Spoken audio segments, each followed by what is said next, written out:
આજ રોજ દાહોદ તાલુકાના ગલાલિયાવાડ વિસ્તાર ખાતે આદમી સભા શ્રીરામ પ્રાણ પ્રતિષ્ઠા મહોત્સવના સ્થાનિક યોજનાને બેઠકની વ્યવસ્થા કરવામાં આવી। તેમાં ઉપસ્થિત સુધીરભાઈ લાલપુરવાળા તેમજ ભારતીય જનતા પાર્ટીના કાર્યકરો તેમજ ભારતીય જનતા પાર્ટીના આગેવાનો તેમજ ગ્રામ પંચાયતના આગેવાનો અને ગ્રામ પંચાયતના ગ્રામજનો ખૂબ મોટી સંખ્યામાં હાજર રહ્યા હતા। પત્રકાર બાબુભાઈ મોહનિયા, દાહોદ। આજે અમારા રાજા બહુચર 007 ગ્રુપ મોહનપુરા ધરપડા દ્વારા અબોજીવ માટે શીરો બનાવી સેવા કરવામાં આવી અને આ સેવામાં 007 ગ્રુપના દરેક મેમ્બરોએ હાજરી અને સાથ સહકાર આપી સેવાનું કાર્ય પૂર્ણ કર્યું। અમારા ગ્રુપ દ્વારા સતત 2 વર્ષથી સેવા કરતું આવ્યું છે અને આગળ પણ આવી જ રીતે સેવા કરતું રહેશે એવી અમે ખાતરી આપીએ છીએ। લિખિતન 007 ગ્રુપ મોહનપુરા ધરપડા। રાજકોટ જિલ્લાના ધોરાજી ખાતે ખોડલધામ ટ્રસ્ટ કાગવડના ચેરમેન નરેશ પટેલની ધોરાજીમાં પધરામણી।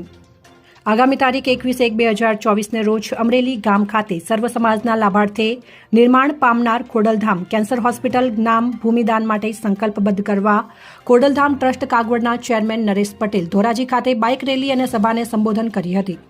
શ્રી લેવા પટેલ કેળવણી મંડળ ટ્રસ્ટના પટાંગણમાં ખોડલધામ કાવડ ટ્રસ્ટના ચેરમેન નરેશ પટેલે ઉપસ્થિત મેદનીને સંબોધતા જણાવ્યું હતું કે ખોડલધામ ટ્રસ્ટ હંમેશા માટે લોકોના આરોગ્યની સુખાકારી માટે ચિંતિત હોય છે। ત્યારે ખોડલધામ ટ્રસ્ટ દ્વારા નિર્માણ પામનાર ખોડલધામ કેન્સર હોસ્પિટલમાં દરેક સમાજના લોકોને કોઈપણ જાતના ભેદભાવ વગર કેન્સરની સારવાર મળી રહે તે માટે ભૂમિદાન સંકલ્પબદ્ધ કરવા માટેની નેમ લેવામાં આવી છે। ત્યારે ધોરાજી ખાતે લોકોમાં પણ ખૂબ જ સારું સહકાર મળ્યું છે અને વધુમાં જણાવ્યું હતું કે અયોધ્યામાં ખાતે નિર્માણ પામેલ રામ મંદિર જે હિન્દુઓની આસ્થાનું પ્રતીક છે, જેમાં પણ જે હિન્દુઓ જોડાય એ એક આસ્થાની વાત છે। રિપોર્ટર નયનભાઈ રાવરાણી।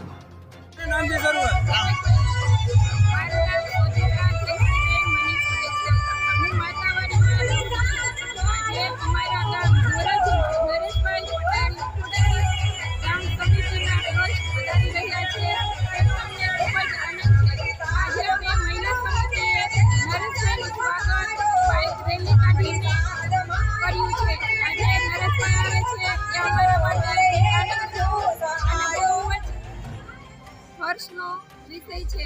આજે અમે બધા મહિલાઓ બાઇક લઈને સરદાર ચોકે ભેગા થયા છીએ। નરેશભાઈ વધારે તેનું સ્વાગત કરવા માટે અમે બધી મહિલાઓ ખૂબ જ આનંદ અનુભવીએ છીએ। આવો આનંદ અમને ક્યારેય નથી આવ્યો જે આજે મહિલા રેલી બાઇક લીધો આવે છે। આવી રેલી હજી અમે ક્યારેય જોઈ નથી અને ક્યારે પણ કાઢી નથી। નરેશભાઈ પટેલ અમારા ધોરાજી ગામમાં આવે છે, એનું સ્વાગત કરવા માટે અમે બધી મહિલાઓએ બાઇક રેલી કાઢીને તેનું સ્વાગત કરીએ છીએ।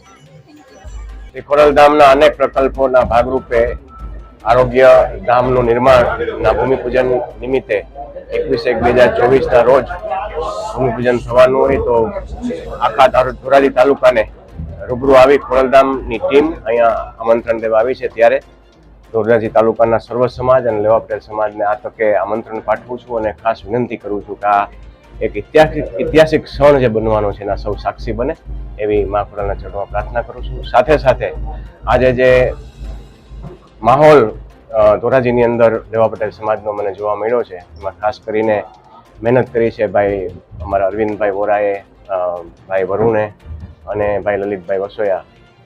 તો જે માહોલ આમ તો રેલી સ્વરૂપે ઘણી રેલીઓ મેં જોઈ છે, પણ પ્રથમ રેલી મહિલા રેલી મેં પ્રથમ જોઈ છે ને ત્યારે આખી ટીમને મારા લાખ અભિનંદન આપું છું। સાથે સાથે જયેશભાઈ પણ સાથે છે, ધારાસભ્ય શ્રી જેતપુર, એનો પણ આભાર માનું છું અને ખાસ કરીને ખોડલધામ ચોક અને ખોડલધામ કાર્યાલયનું આજે ઓપનિંગ થયું છે એ પણ ખૂબ બિરદાવવા લાયક છે। ત્યારે પણ આ બધાને ખૂબ ખૂબ વંદન સાથે અભિનંદન પાઠવું છું। જય મા। હાલ જે રામ મંદિર બની રહ્યું છે એ બાબતે શું કહેશો તમે? રામ મંદિર બની રહ્યું છે એક ઐતિહાસિક ઘડી દેશ માટે થવા જઈ રહી છે, ત્યારે એના પણ રામ પ્રતિષ્ઠા નિમિત્તે સર્વ દેશવાસીઓને મારા અભિનંદન પાઠવું છું। હાલ જે ચૂંટણી આવશે એમાં શું કહેશો સાહેબ?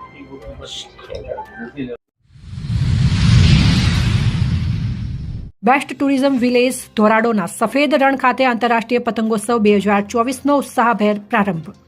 ભારત દેશ સહિત ભારતના વિવિધ રાજ્યોના 50થી વધુ કાઇટિસ્ટે અવનવી પતંગો સાથે સફેદ રણના આકાશમાં અનેરું આકર્ષણ જમાવ્યું। આંતરરાષ્ટ્રીય પતંગ મહોત્સવ 2024નો કચ્છ જિલ્લાના ધોરડો સફેદ રણ ખાતે ઉત્સાહભેર પ્રારંભ થયો હતો. આ પ્રસંગે કલેક્ટર અમિત અરોરા સહિતના અધિકારીઓએ 12 આંતરરાષ્ટ્રીય કાઇટિસ્ટ સહિત વિવિધ દેશમાંથી આવેલા કાઇટિસ્ટોને મોમેન્ટો આપીને તેમનો ઉત્સાહ વધારીને આવકાર આપ્યો હતો. આ કાર્યક્રમનું આયોજન ગુજરાત પ્રવાસન નિગમ લિમિટેડ અને જિલ્લા વહીવટી તંત્ર કચ્છ દ્વારા કરવામાં આવ્યું હતું. આ પ્રસંગે જિલ્લા કલેક્ટરે વિવિધ દેશ સહિત ભારતીય પતંગબાજોનું સ્વાગત કરતા જણાવ્યું હતું કે ઉત્તરાયણ એ દેશ અને ગુજરાત રાજ્ય માટે મહત્વનો પવિત્ર તહેવાર છે. આ તહેવારને સમગ્ર ભારતમાં જુદા જુદા નામથી ઉજવવામાં આવે છે, પરંતુ તે આખા દેશને એક તાંતણે જોડે છે. ગુજરાતે આ પર્વને ટુરિઝમ સાથે જોડીને તેનું મહત્વ અનેક ગણું વધારી દીધું છે. રાજ્ય સરકાર સરહદી ગામ ધોરડોના સફેદ રણ ખાતે આંતરરાષ્ટ્રીય પતંગોત્સવની ઉજવણી કરીને ટુરિઝમના વિકાસ સાથે ગામમાં લોકોનું જીવન ધોરણ પણ ઊંચું આવે તે દિશામાં પ્રયાસો કરી રહી છે. કચ્છના પ્રવાસન સ્થળનો વધુ વિકાસ થાય તે માટે જિલ્લા વહીવટી તંત્ર કટિબદ્ધ હોવાનું અમિત અરોરાએ જણાવ્યું હતું. ધોરડો આંતરરાષ્ટ્રીય પતંગોત્સવ દરમિયાન Oman, Poland, Belgium, France, French, Polynesia, Portugal, Romania, Tunisia, Singapore, South Africa, Ukraine, Vietnam તેમજ રાજસ્થાન, અમદાવાદ તેમજ કચ્છ જિલ્લાના કાઇટિસ્ટોએ અવનવી ડિઝાઇનની પતંગો સાથે સફેદ રણના આકાશમાં અનેરું આકર્ષણ જમાવ્યું હતું. રિપોર્ટર જાક્ષ ગુજરાત ન્યૂઝ ચેનલ સાથે રમેશ ગિરી ગોસ્વામી, બ્યુરો ચીફ, બનાસકાંઠા.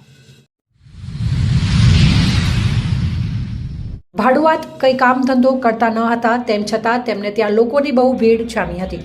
પોલીસના ધ્યાને આવતા પોલીસે દરોડા પાડ્યા તો આંખો પોળી થઈ ગઈ હતી. ડીસીપી નોર્થ રાશિ ડોગરાએ જણાવ્યું કે ધરપકડ થયેલા 4 બદમાશો કરોડો રૂપિયાની સાયબર ફ્રોડ કરી પૈસા કમાવા ચૂક્યા છે. નવાઈની વાત એ છે કે ધરપકડ થયેલા જયપુરના વિદ્યાધર નગર પોલીસ સ્ટેશને આંતરરાષ્ટ્રીય સાયબર ઠગની ઓફિસ પર દરોડા પાડી 4 બદમાશોની ધરપકડ કરી છે. આ 4 બદમાશોના કબજામાંથી પોલીસે એક હાઈટેક મોડિફાઈડ કમ્પ્યુટર સિસ્ટમ તેમજ એક laptop, router, 2 headphone, 2 earbud, 3 Apple iPhone અને કેટલાય અન્ય મોંઘા સ્માર્ટફોન, 7 ક્રેડિટ ડેબિટ કાર્ડ જપ્ત કર્યા છે.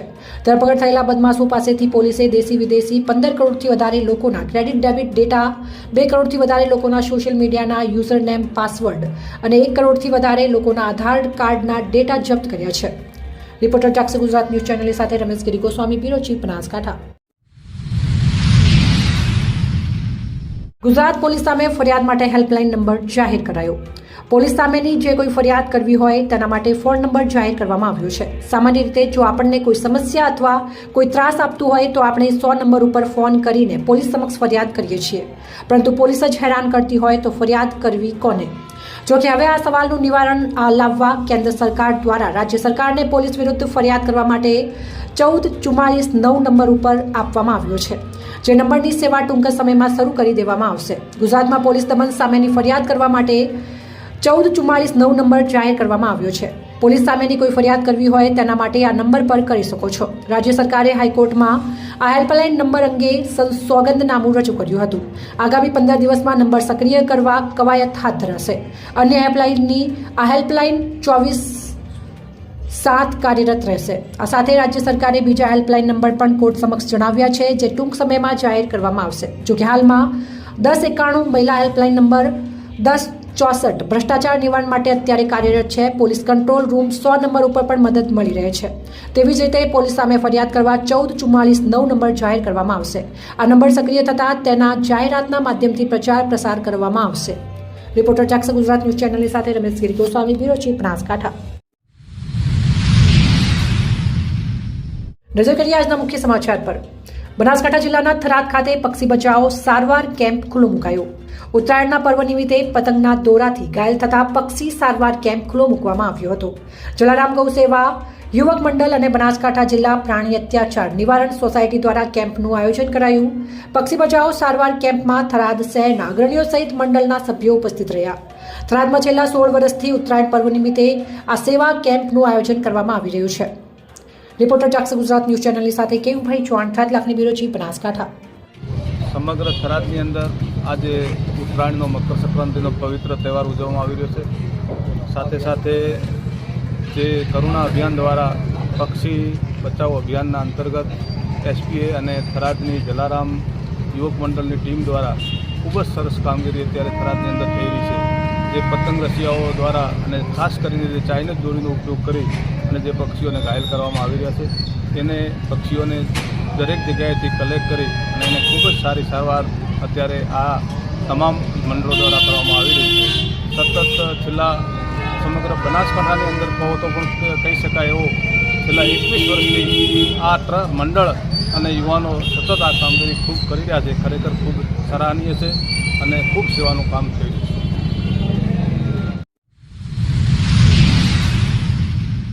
કેન્દ્રીય ગૃહમંત્રી અમિત શાહ બનાસકાંઠા જિલ્લાની મુલાકાત લેશે.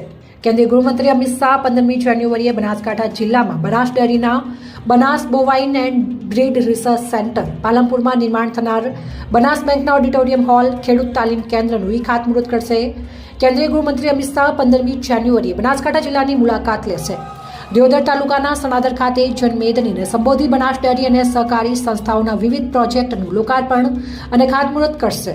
સણાદર ખાતેથી અમિત શાહના હસ્તે ભીલડીમાં નિર્માણ થનાર બનાસ ડેરીના Banas bovine and breed research centre, પાલનપુરમાં નિર્માણ થનાર બનાસ બેંકના ઓડિટોરિયમ હોલ, ખેડૂત તાલીમ કેન્દ્રનું ખાતમુહૂર્ત કરશે. જ્યારે બાદરપુરા ઓઇલ સંકુલમાં Banas dairy ultra modern atta plant, પાલનપુરના બનાસ પ્રોટીન અલ્ટ્રા ફિલ્ટરેશન પ્લાન્ટનું પણ લોકાર્પણ કરશે. બનાસ બેંક આપશે 50,000 સુધીનું ધિરાણ. બનાસ બેંક દ્વારા પશુપાલકોને ₹50,000 સુધીનું ધિરાણ 0% વ્યાજ દરે મળી રહે તે માટે માઇક્રો એટીએમ અને કિસાન ક્રેડિટ કાર્ડનો પણ અમિત શાહ શુભારંભ કરાવશે. વિધાનસભા અધ્યક્ષ અને બનાસ ડેરીના ચેરમેન શંકરભાઈ ચૌધરીએ જણાવ્યું કે સરકાર સહકાર ક્ષેત્રમાં ખૂબ પ્રગતિ અને ગ્રોથ થઈ રહ્યો છે. 3 નવી સહકારી મલ્ટી સ્ટેટ કોઓપરેટિવ સોસાયટી બનાવવાની સાથે બધી સહકારી સંસ્થાઓનું કોઓર્ડિનેશન થાય એવી કેન્દ્રીય ગૃહમંત્રી સહકાર મંત્રી અમિતભાઈ શાહની સૂચના હતી. તેમણે વધુમાં જણાવ્યું કે દેશના અને ખેડૂતોના નાણાં દેશમાં રહે, ખેડૂતો પાસે રહે, આ માટે એક નવા મોડેલની સાથે સહકારના એક ખૂબ મોટા અધ્યાયની અહીંથી શરૂઆત થઈ રહી છે, જેનો આગામી દિવસમાં દેશભરમાં અમલીકરણ કરવામાં આવશે. આ સાથે દેશી ગાય ભેંસની નસ્લ સુધારણા, ગૌ સંવર્ધન માટે 200 વીઘા જમીનમાં એક સંકુલનું નિર્માણ થઈ રહ્યું છે. તો માતા બહેનોને 0% વ્યાજે 50,000 સુધીની લોન મળી રહે તે માટે કિસાન ક્રેડિટ કાર્ડનો પણ શુભારંભ થઈ રહ્યો છે તેમ જણાવ્યું હતું. રિપોર્ટર જાગૃત ગુજરાત ન્યૂઝ ચેનલની સાથે રમેશ ગિરી ગોસ્વામી, પીરોજી, બનાસકાંઠા. બનાસકાંઠા વાવ તાલુકાના ઢીમા યાત્રાધામ મિની અંબાજી ઓળખાતો ઢીમા ગામ, જ્યાં રાજપૂત સમાજ એકતા ભવન તમામ રાજપૂત ભાઈઓ ભેગા થઈને ઉત્તરાયણ મકર સંક્રાંતિ નિમિત્તે તહેવાર મનાવવામાં આવ્યો. તમામ રાજપૂત ભાઈઓ ઢીમા ગામના વતીથી ભેગા થઈને ઉદ્યોગ, ફાફડા, નાસ્તા સાથે ભોજન લીધું. અહેવાલ ગોવિંદ રાજપૂત, ઢીમા.